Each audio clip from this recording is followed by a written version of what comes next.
Boa noite. Nesta sexta-feira vamos falar sobre o fim da greve da saúde do RN. Nosso entrevistado é João Moraes, coordenador do Sindisaúde. E mais, Conselho Regional de Odontologia interdita 4 consultórios da Prefeitura em Mossoró. O cenário político está no ar.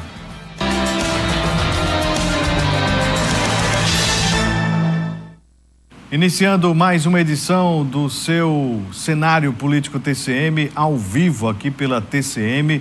Você de casa, nesta sexta-feira, aqui sempre conosco, dando esta audiência.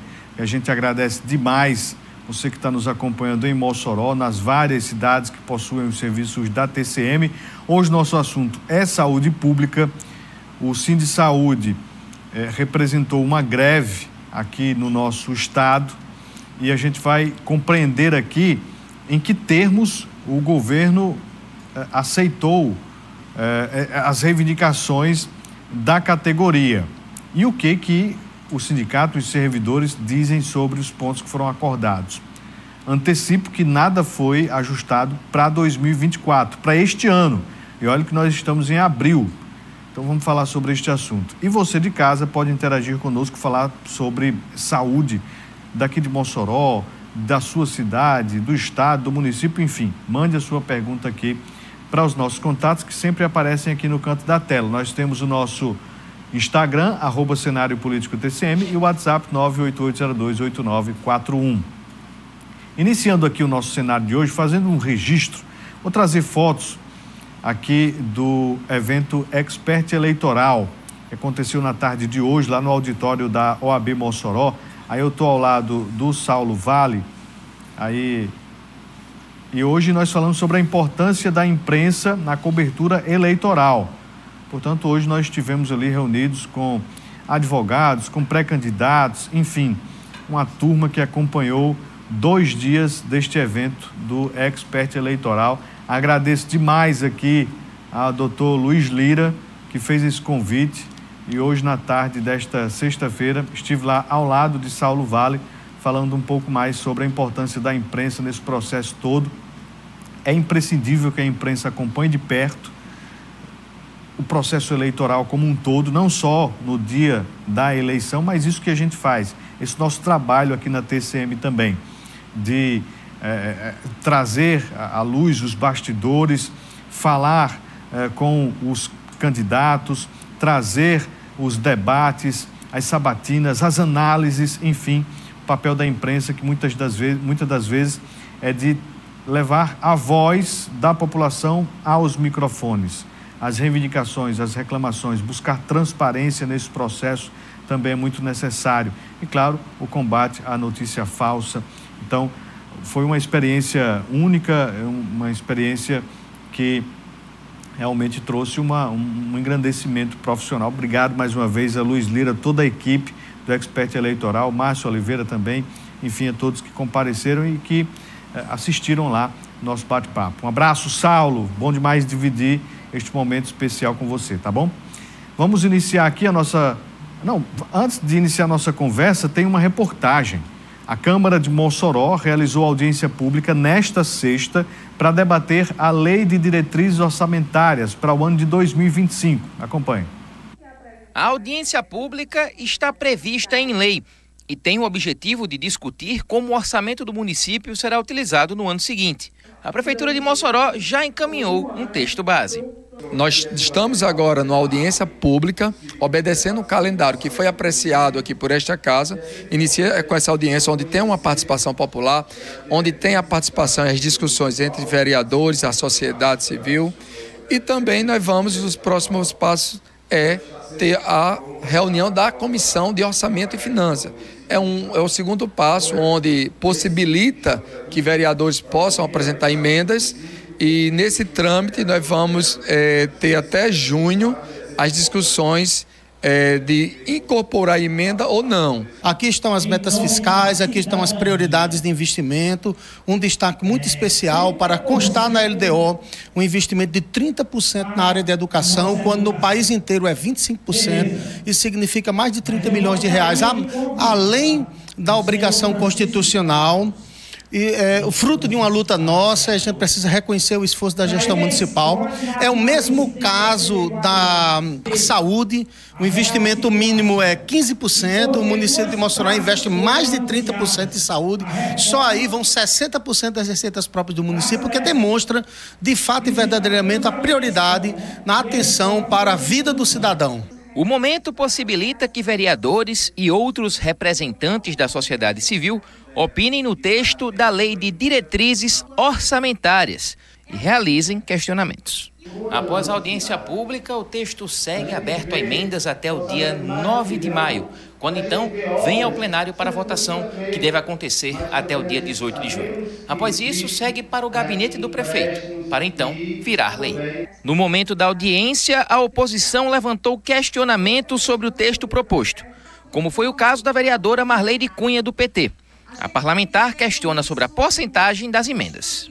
E a gente percebe nessa LDO que, mais uma vez, o executivo ele insiste em tirar direito com relação às emendas impositivas, que é aquelas emendas que os vereadores e as vereadoras colocam para as instituições, para as organizações do poder público ou não, e que a gente tem muita dificuldade que o Executivo implemente. Essas emendas parlamentares que não estão sendo pagas, e muitas delas foram inaptas e não volta para a Câmara para a gente poder corrigir. Então isso é um pedido nosso, com as entidades também, junto ao prefeito, que ele venha pagar as emendas impositivas. Isso é muito importante, porque tem muitas entidades que estão fechando as portas por conta das emendas impositivas não serem pagas. A primeira votação do projeto, em plenário, está prevista para 4 de junho. A segunda, para 12 de junho. E a votação da redação final, para 18 de junho. A LDO lança as bases na Lei Orçamentária Anual, a ser aprovada na Câmara no segundo semestre de 2024. Aí, então, a construção do orçamento do município para o próximo ano. Importante esses pontos que foram citados aí na reportagem do Danilo, quanto às reivindicações da oposição. Interessante porque o problema atinge praticamente todos os parlamentares. No entanto, só a oposição é quem agrava ali quanto ao não pagamento das emendas impositivas. E havendo a oportunidade, claro, de você que está nos acompanhando, fazer sugestões ao que poderá ser aprovado para o próximo ano, é importante que você fique atento aí. Cobre ao seu vereador, cobre a sua vereadora, se posicione junto à prefeitura para que, dentro da necessidade da sua rua, do seu bairro, possa contemplar também a peça orçamentária. Vamos seguindo aqui com o nosso cenário político, iniciando a nossa conversa com o João Moraes, que é coordenador do Sinde Saúde. A gente noticiou ontem, inclusive aqui no cenário político e também nos nossos jornais aqui da TCM, Rádio 95, sobre o acordo entre o governo do estado e sindicato com relação à greve. Aconteceu uma assembleia do Sinde Saúde nessa quinta-feira e os servidores voltaram ao trabalho nesta sexta. Antes de falar sobre outros pontos da pauta, João, sobre a questão salarial, o governo fez algum apontamento para 2024? Boa noite. Boa noite a todos, né? Infelizmente, em 2024 ficou reposição salarial zero, não é? Infelizmente, a greve, ela ficou centralizada mais na Grande Natal, não houve uma adesão total no estado, não é? Porque o próprio governo do estado faz com que não tenha essa adesão por falta de servidor. Tem setores aqui, eu tiro aqui pelo Tarcísio Maia, que só tem um servidor. Como é que vai se fazer greve? Há um déficit de funcionário, tanto é que foi uma das conquistas que o governo do estado faça concurso público, já ficou firmado para o próximo ano, mas teve pontos que vai ser já para este ano. A questão do salário. A questão do salário realmente ficou tudo para 2025 e ficou uma fórmula que nós ainda vamos ter de passar, e iremos passar nos hospitais para explicar, porque é o seguinte, em 2025, em janeiro de 2025, vai ter uma reposição salarial de 4,62, que é o IPCA de 2023. E em abril de 2025 vai ter outra reposição salarial, que vai ser a inflação de 2024, que é a inflação desse ano. É claro que nós só vamos saber da inflação de 2024 quando o ano terminar. Então, em 2025 haverá a reposição salarial, que é 4,62 referente ao IPCA de 2023, e no mês de abril de 2025 haverá a reposição salarial referente à inflação de 2024. Já em 2026 e em janeiro de 2026 haverá uma reposição salarial de 2%, e em abril também de 2026 a inflação de 2025. Foi esse o acordo. Não, o acordo é o seguinte: nós falamos acordo, temos mania de falar acordo, não é o costume falar acordo, mas essa decisão para fechar o acordo foi uma decisão tirada em assembleia. Não foi o sindicato que sentou-se mais o governo do estado, obviamente que foi o sindicato, mais a base, direção e base, que é assim que nós no Sinsaúde trabalhamos, sempre levamos alguém da base para a reunião. E depois, no dia seguinte, que estou me referindo a ontem, houve uma assembleia às 9 horas da manhã no Sindicato dos Bancários, da qual a categoria decidiu sair em greve. E também a pauta era extensa. Teve pontos que já é para esse ano, viu? Um exemplo, quem é da área da saúde tem os plantões eventuais. Só que no mês de dezembro, no mês de dezembro, veja o descaso do governo com o servidor. Diferentemente de nós servidores que salvamos vida, o governo complica, não é? No mês de dezembro, quem tirou férias não recebeu o 10º desses plantões eventuais. Mas por quê? Porque no Estatuto do Servidor diz, já é uma questão estatutária, o governo se baseou-se aí nesse estatuto, que o 10º do servidor público no mês de dezembro é de acordo com o seu salário que ele recebe em dezembro. Se ele estava de férias, ele não tirou os eventuais, que eventuais, para quem não entende, que não é da saúde, é hora extra. Mas só que nós trabalhamos de janeiro a novembro. Então deveria receber um 10º proporcional aos dias trabalhados. O Conselho Regional de Odontologia interditou 4 consultórios de unidades básicas de saúde aqui de Mossoró. Em 3 deles, o atendimento continua suspenso. Entre os dias 17 a 28 de março, as unidades básicas de saúde Marina Ferreira, na Barrinha, zona rural de Mossoró, a Raimundo Carlos Castro, no Boa Vista, a UBS Vereador Durval Costa, no bairro Alto São Manuel, e também a UBS Bernadette Bezerra, no Dom Jaime Câmara, foram interditadas pelo Conselho Regional de Odontologia. Foram visitadas 43 unidades de saúde entre pública e privada. A fiscalização do Conselho Regional de Odontologia notificou infiltrações nas paredes e tetos com presença de bastante mofo, ar-condicionado gotejando para dentro do consultório em parte dessas unidades do município. Em virtude das chuvas, nós tivemos infiltrações, tanto pelo telhado como por algumas paredes ou fiações. Então, nós estamos em processo de reformas nessas unidades, nessas 4 unidades. Uma já está ok para funcionamento, que é a da Boa Vista. As outras 3 seguem em reformas para nos próximos dias a gente ter também a liberação delas. Já os demais consultórios do município, todos seguem sendo vistos pela infraestrutura para que não se tenha o mesmo problema que nós tivemos nas 4 unidades. Lembrando que o período chuvoso nos levou a esse momento com dificuldades nas salas por parte da infraestrutura. Foi feita aqui? O que foi feito, o retelhamento, pintaram aqui o teto, pintaram de lado as lâmpadas. Onde tinha goteira, graças a Deus, foram retiradas. E foram consertadas e está funcionando normal. Tanto aqui como a sala da enfermagem, a sala do médico, a sala da vacina. Dos consultórios interditados, a UBS Raimundo Carlos Castro, no Boa Vista, é a única que já voltou a abrir as portas. Inclusive, a marcação de serviços acontece durante as sextas, no período da tarde. Muito importante esse trabalho do Conselho e que ele possa ser constante. identificados esses problemas, a Prefeitura tem que agir rápido para solucioná-los. E isso deve acontecer de forma constante. Agora, com o período de chuvas, a gente, obviamente, sabe das dificuldades, a gente tem isso em casa também. Não seria diferente com unidades básicas de saúde, com escolas, com diferentes prédios públicos. Mas é importante que a Prefeitura possa dar uma resposta rápida, porque o serviço não pode ficar paralisado. Assim como o Conselho de Odontologia foi fiscalizar as UBSs, os consultórios odontológicos, é preciso também fazer fiscalização nas escolas, é preciso também fazer verificações variadas em outros serviços públicos, né? Outros conselhos que são também bastante atuantes.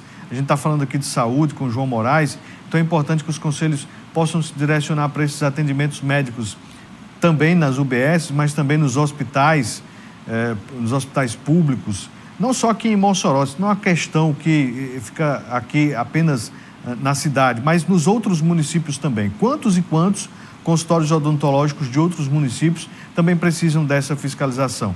Então, o mais importante disso tudo é apontar o problema e a Prefeitura resolver para o paciente não ficar sem este atendimento. Vamos voltar aqui à nossa entrevista com o João Moraes. João, você falava dessa pauta salarial, essas recomposições serão agora, segundo o governo, cumpridas até a partir de 2025. Mas antes de seguir com esses outros pontos, queria que o senhor me dissesse o seguinte: é na base da confiança ou o governo do estado assinou algum documento garantindo essa recomposição salarial apontada pelo IPCA e esse reajuste lá para 2026? Não. Tem um documento. Toda a nossa reunião, além de ter pauta, tem um documento assinado. Agora, resta saber, não é, se o governo vai cumprir, mesmo com o documento assinado. Vou dar um exemplo. O nosso plano de carreira foi enviado pela própria governadora anos anteriores e a nossa database é março. Em março agora era para ter aumento. Não cumpre a lei do que está no plano de carreira. Aí vem com uma proposta dessa. Então, é como nós falamos, né? Em assembleia, foi a fala de muitas pessoas que estavam presentes. A greve pode ter acabado, a greve acabou. Mas a luta continua, a luta é constante. O sindicato sempre vai estar denunciando o desmando na saúde pública, como vocês viram nas entrevistas lá, que vocês mesmos fizeram cobertura, falta de medicação nos hospitais do Rio Grande do Norte, principais hospitais. Não é aceitável um hospital de grande porte, como Tarcísio Maia ou Valfredo Gugel, faltar papel toalha, faltar luva de procedimento. Isso aí é o básico do básico. Faltar sabão. E isso falta. Nós sabemos que isso chega a faltar. Quer dizer, os insumos. E aí o governo não cumpre nem o insumo para dar uma qualidade de saúde ao cidadão que precisa daquele hospital. Aí não cumpriu a questão nossa da reposição salarial, mas houve um documento, está documentado, não só a questão da reposição salarial, mas outros pontos também, como eu tinha falado há pouco tempo, a questão dos décimos dos plantões eventuais.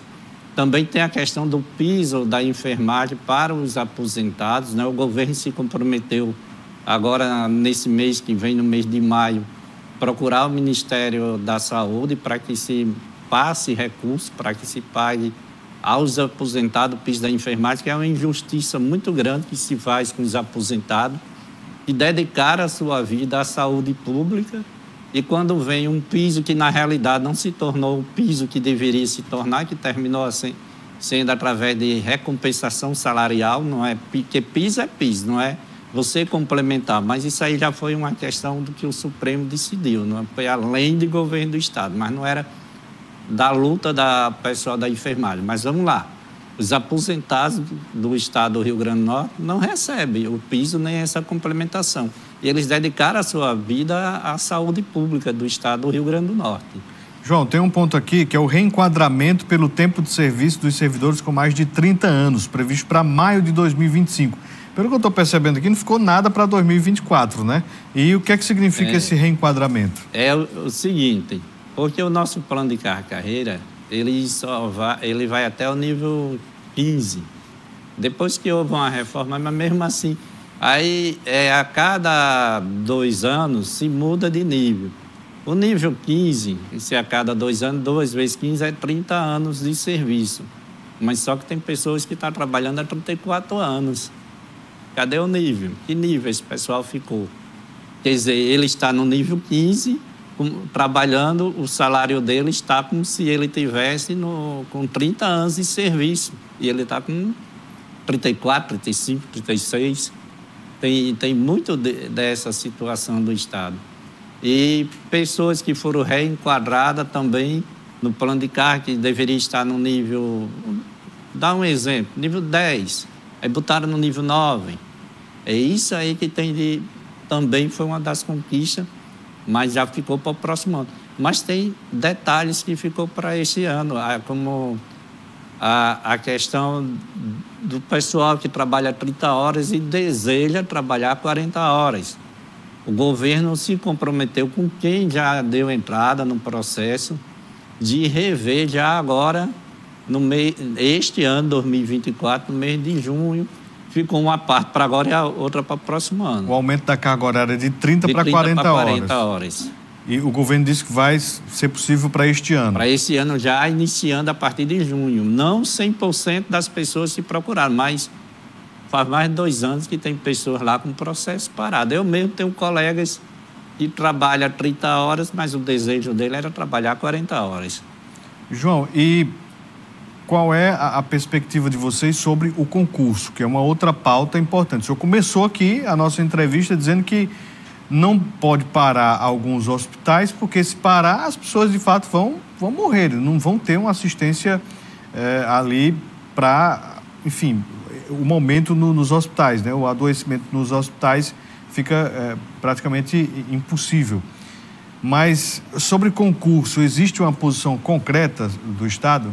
É interessante você tocar nesse ponto, porque muitas vezes, como se faz greve, entre a categoria, eles ficam comparando com outras categorias. A categoria A, a categoria B é bom porque quando para tudo. Primeiro que para tudo, não existe uma greve que pare tudo, porque a própria Constituição não permite. Tem de manter 30% trabalhando, 70% em greve. Não, e nós temos responsabilidade. Nós estamos nos hospitais, principalmente nos hospitais de urgência, para salvar vidas. Se não conseguimos, ou por falta de medicação, ou por falta de leitos em hospitais, mas isso não é culpa nossa, já é do governo. Nós não podemos fechar um hospital. Ora, quando nós fazemos uma greve que ela é bem impactante, que vai além da Grande Natal, o governo já entra com ação na justiça. Aparece o Ministério Público querendo punir os servidores da saúde que estão reivindicando direitos que o próprio governo nega e dá esse direito, como o reajuste salarial, que não cumpriu o Estatuto do Servidor, precisou ter essa greve para jogarem tudo para 2025 e a luta continua. Medicação que falta.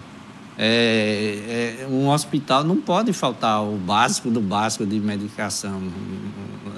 É inaceitável você chegar num hospital como Tarcísio Maia, um hospital de urgência, não ter luva de procedimento, faltar sabão para fazer a higienização. Isso aí é inaceitável, não só no Tarcísio, em qualquer hospital de urgência. E nós não somos mercantilistas, não pensamos só em nós, em termos salariais, porque nós também, um dia, poderemos precisar de um hospital. Poderemos precisar de um hospital de urgência. Eu não quero chegar no Tarcísio Maia, eu repito isso sempre. Encontrar um Tarcísio Maia faltando leite de UTI, faltando leite, faltando medicação. Então, nós lutamos também por uma saúde de qualidade.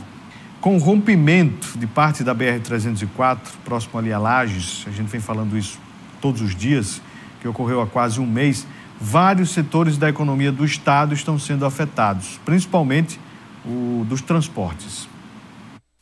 O setor de transportes que atua no Rio Grande do Norte tem trabalhado incansavelmente para tentar minimizar os problemas referentes ao rompimento de parte da BR-304, uma importante rota da economia do estado. O transporte passageiro tem sofrido bastante, né? Até diminuiu a quantidade de viagens para Mossoró, a gente aumentou o tempo de viagem em 2 horas, 2 horas e meia. Passamos agora, né, amplia a quantidade de estrada a ser percorrida, com problemas também de infraestrutura nas estradas. E isso é muito ruim para o passageiro, tá certo? É muito ruim para a empresa, porque ela não aumenta preço, ela está fazendo o serviço, mesmo o serviço com preço inferior. E é muito ruim para a economia do estado como um todo, que as pessoas diminuem a vinda a Mossoró porque ficou mais complicado. Com a dificuldade de trafegar, além de aumentar os riscos para os condutores, os preços dos fretes e de outros elementos ficaram mais elevados. Também você está falando de passageiro, mas você também tem cargas. Carga, esse aumenta o frete imediato. E nós temos o escoamento das nossas frutas, nossas riquezas.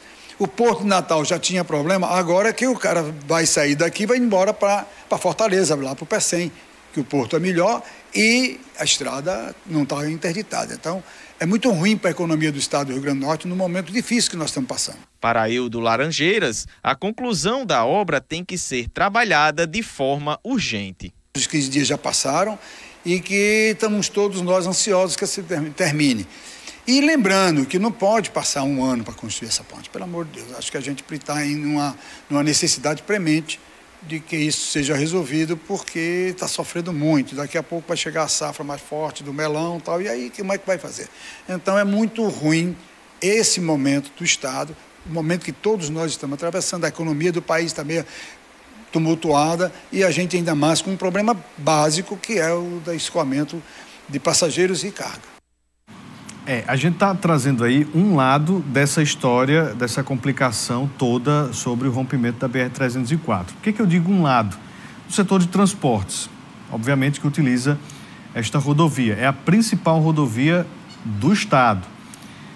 60 mil veículos passam diariamente. E a gente está falando que esses caminhões estão tendo dificuldades de fazer esse transporte, né? Mossoró, Natal, Natal, Mossoró, enfim, interligar as duas capitais, Natal e Fortaleza.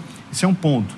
Um outro ponto que está sendo pouco falado, que melhorou agora, depois que um particular abriu um desvio improvisado para passagem de veículos, inclusive cobrando taxa de manutenção, é que os postos de combustíveis, os restaurantes, os agricultores, os comerciantes regionais, por onde a BR, né, obviamente liga aqui estes pontos no nosso estado, esse pessoal estava sofrendo e com possibilidade até de passarem fome e até de perderem seus empregos.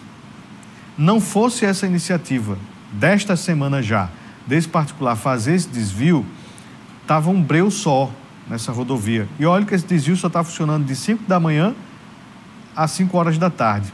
Não é 24 horas. Então, a coisa poderia estar mais grave ainda. O DENIT diz que está em 50% a construção deste desvio.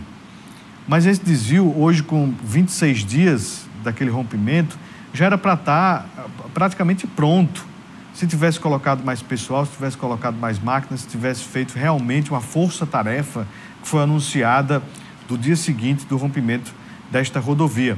Portanto, que nos próximos dias o DENIT consiga entregar a obra, está prevista para o início de maio, ainda tem alguns dias ainda, e as pessoas seguem sofrendo nesse curso.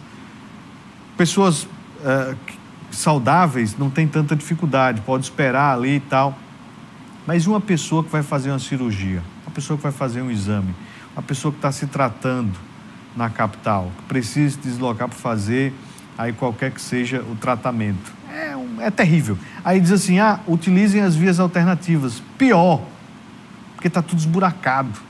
Pode acontecer um acidente, o carro pode quebrar, você ficar no breu, pode ficar perdido no deserto.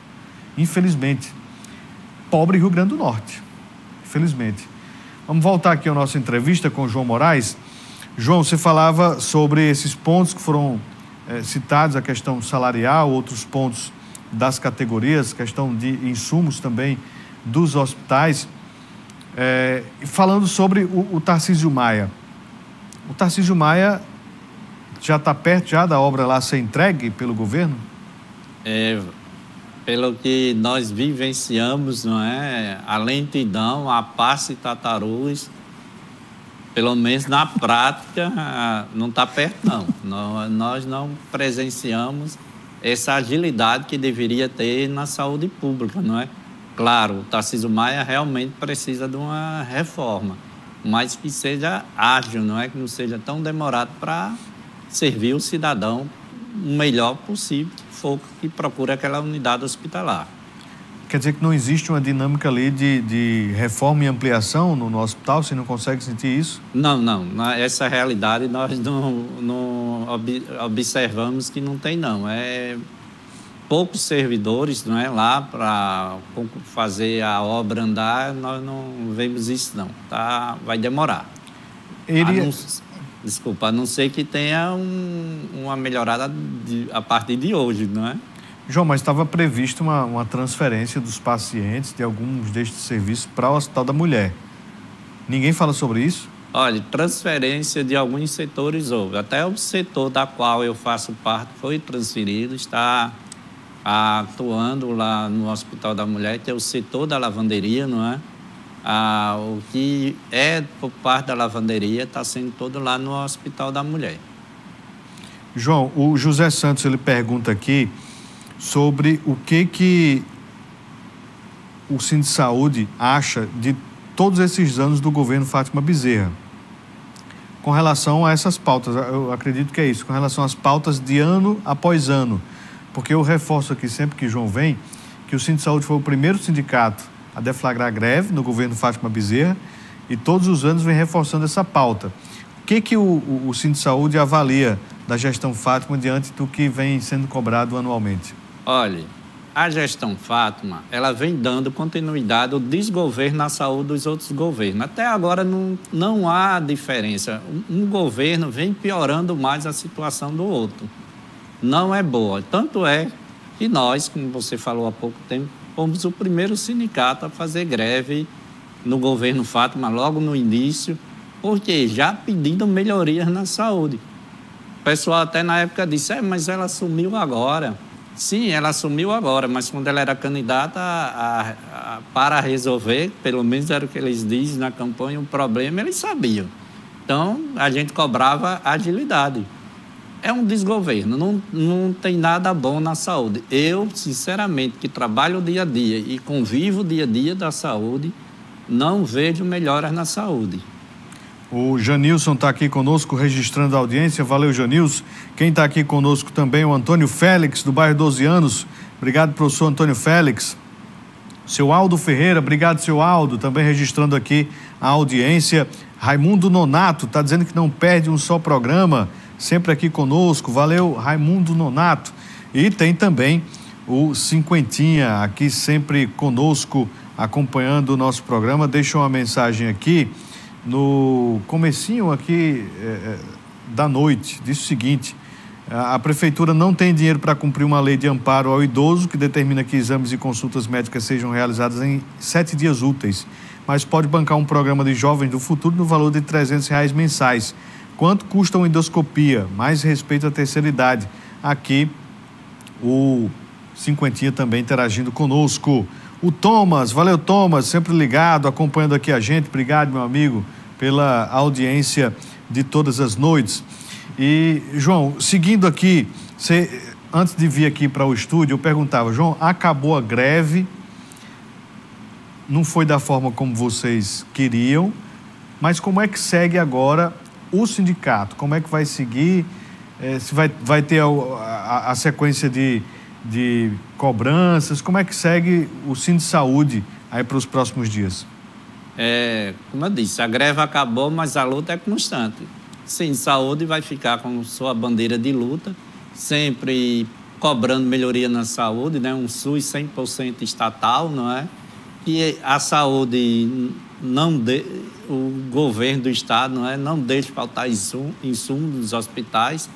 Não é possível um hospital faltar medicação, não é? Cobramos também melhorias, sim, a questão do concurso público, não é? Ficou para junho do próximo ano, não é? Ter o concurso público, porque é uma cobrança nossa do SimSaúde para que tenha RH, né, recurso humano, trabalhando nos hospitais para que venha atender o cidadão, porque os profissionais atualmente estão trabalhando sobrecarregados, não é? Então, essa é a luta constante do SimSaúde. Cobrando melhoria na saúde, nós lutamos contra o governo, não é? Não é fácil lutar contra o governo. Para você ter ideia, lá na Grande Natal, onde a greve foi intensificada, o administrador do Hospital Santa Catarina perseguia os trabalhadores que estavam em greve, arrancava os cartazes das denúncias que nós fazíamos, de que o hospital estava faltando insumos. Então, este é o governo contra os trabalhadores, não é? Porque nós não estávamos mentindo, não estávamos inventando história. Estávamos cobrando um direito nosso, não é? E que é o direito a um salário digno, não é? Que o governo não cumpre. Passou a nossa data base, o governo não cumpriu. E também uma saúde de qualidade. João, você toca num ponto aí que eu acho que é importante a gente reforçar, que é sobre a perseguição. Eu não quero aqui achar, né? Eu não queria acreditar, na verdade, no que o senhor fala, porque o senhor fala um ponto muito sério. Um governo de origem popular, como é o de Fátima Bezerra, que vem da base sindical perseguir trabalhadores, isso é algo inacreditável, né? Como é que o senhor avalia essa questão, esse ponto? Porque, imagine, a perseguição durante a greve, mas existe também essa perseguição no dia a dia, porque não falta os medicamentos e insumos só durante a greve, falta possivelmente no dia a dia. Como é essa questão dessa perseguição? Como é que isso acontece, João? Olha, essa perseguição acontece, vou dar um exemplo. Os trabalhadores da saúde, muitos deles, para ter uma melhoria salarial, trabalham plantão eventuais. E o plantão eventual, como eu sempre digo, o patrão dá de acordo com a necessidade, que ele acha que há necessidade, nós sabemos, mas ele ameaça tirar aquele plantão do servidor que entrar em greve. Uma das ameaças é essa. Chega ao ponto também de dizer, olha o absurdo, pessoal. Lá no Natal, o diretor do hospital, o administrador lá do Hospital Santa Catarina, chegou ao ponto de dizer, nos hospitais, falta insumos, falta medicação, por causa que o governo tem despesa demais com os servidores. Que despesa o governo tem com os servidores? Pelo menos nós da saúde não é não, pode ser outros. Com os servidores da saúde, aí falta dinheiro para comprar medicação. É uma coisa sem lógica. Tanto é que nós do sindicato lançamos uma nota de repúdio, está aí nos blogs do SimSaúde, sobre essa situação. Existe, infelizmente, é decepcionante, um governo que vem de origem popular, mas, infelizmente, os governos, muitos, e a gente tem esperança por vir do meio de origem popular, mas quando chega lá, adere ao sistema, adere ao poder e fica utilizando os mesmos meios de que eles combatiam contra os trabalhadores. É até meio decepcionante essa situação. João, então, para um segundo mandato de Fátima Bezerra, a gente já vai aí para o segundo ano, né, de segundo mandato, não houve mudança. Olha, esse segundo mandato, a governadora precisa mostrar para que veio. No primeiro mandato, ela, o discurso de todos que assumem gestão pós o seu antecessor, não é, o seu anterior governo, aquele velho discurso demagógico, não é? Encontrou uma terra arrasada, estamos melhorando, tenham paciência, de 90 dias, de um ano. Só que passou os 4 anos. Governo, pessoal, e é uma obrigação de todo empregador pagar salário em dias. Não é só pagar salário em dias, não. E um cidadão que não é servidor público também precisa de um hospital de qualidade, que não falte medicação. Claro, nós servidores trabalhamos, como todo trabalhador trabalha, precisa receber seus salários em dias. E está correto.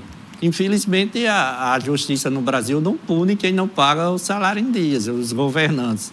Mas não se pode se trabalhar só numa pauta. Tem uma pauta ampla de governo que eu estou aqui falando só da minha área da saúde, e sem falar das escolas públicas, sem falar das estradas estaduais.